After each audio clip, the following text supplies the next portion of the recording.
পড়ার বিষয় পক্ষ থেকে বলছি, তোমরা যারা ক্লাস 10-এ পড়ছো, অর্থাৎ এইবার 2026 সালে 2রা ফেব্রুয়ারি তোমাদের মাধ্যমিক পরীক্ষা হবে এবং 6 তারিখ মাধ্যমিক পরীক্ষা।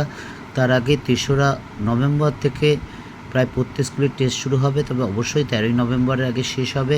তাদের জন্য আমরা পড়ার বিষয় পক্ষ থেকে ইতিহাসের যে 2 নম্বরের 11টি কোশ্চেন থাকবে তার আমরা সম্পূর্ণ সাজেশান নিয়ে এসেছি।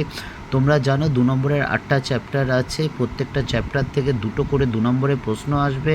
টোটাল 16টা প্রশ্ন থাকবে, তার মধ্যে তোমাকে যে কোনো 11টা কোশ্চেন অর্থাৎ 22 নম্বরের 2 নম্বর প্রশ্ন থাকবে। আমরা পড়ার বিষয় পক্ষ থেকে অধ্যায়ভিত্তিক গুরুত্বপূর্ণ 2 নম্বরের প্রশ্ন নিয়ে এসেছি। দেখতেই পাচ্ছ প্রথম অধ্যায়ের প্রশ্ন মাত্র 8টা প্রশ্ন। এগুলো যদি তোমরা পড়ো, তোমরা কিন্তু পরীক্ষায় অবশ্যই কমন পাবে। তোমরা দেখেছো যে আমরা পড়ার বিষয় পক্ষ থেকে তোমাদের ইতিহাসের যে অধ্যায় ভিত্তিক গুরুত্বপূর্ণ প্রশ্নের সাজেশান দিয়ে দিয়েছি।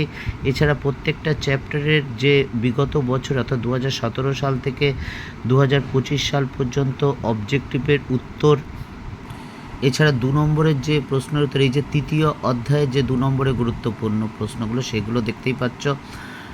এছাড়া 2017 সাল থেকে যে 2 নম্বরের প্রশ্নগুলো এসেছে মাধ্যমিকের অধ্যায়ভিত্তিক, সেগুলো আমরা সব দিয়ে দিয়েছি এবং বুঝিয়েও দিয়েছি। ঠিক একই রকমভাবে 4 নম্বর বা 8 নম্বর প্রশ্ন যেগুলো মাধ্যমিকে এসছে বিগত বছরে, আমরা সেগুলো কিন্তু সমস্ত বুঝিয়ে দিয়েছি এবং নোটগুলো তো দিয়ে দিয়েছি এবং বুঝিয়ে দিয়েছি।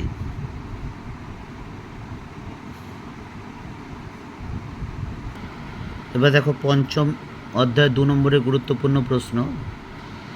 এছাড়া আমরা বিগত বছরের মাধ্যমিকের যে উত্তর 90 নাম্বারের, যেগুলো সবচেয়ে ভালো উত্তর অর্থাৎ যেগুলোতে পুরো 100% মার্কস পাওয়া গেছে, আমি শুধু ইতিহাসের কথা বলেছি না, মাধ্যমিকের প্রত্যেকটা সাবজেক্ট অর্থাৎ 7টা সাবজেক্টেরই আমরা কিন্তু উত্তর তুলে ধরেছি।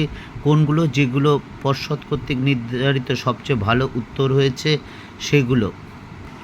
আমি বলতে চাইছি যে অবজেক্টিভ তো একই হবে সেটা না, যেগুলো প্রশ্ন উত্তর অর্থাৎ 2, 3, 4, 5, যেমন ইতিহাসের যে 2 নম্বর বা 4 নম্বর বা 8 নম্বর যে সবচেয়ে ভালো উত্তর, যেগুলো পুরো 100% মার্কস অর্থাৎ 2-এ 2 বা 4-এ 4 বা 8-এ 8 পেয়েছে, সেগুলো সংকলন, যাতে তোমরা প্রথম যেহেতু বাইরে গিয়ে পরীক্ষা দিচ্ছ, যাতে তোমরা বুঝতে পারো যে কিভাবে লিখলে পর্ষদ থেকে বা এক্সামিনাররা পুরো নাম্বার দেন,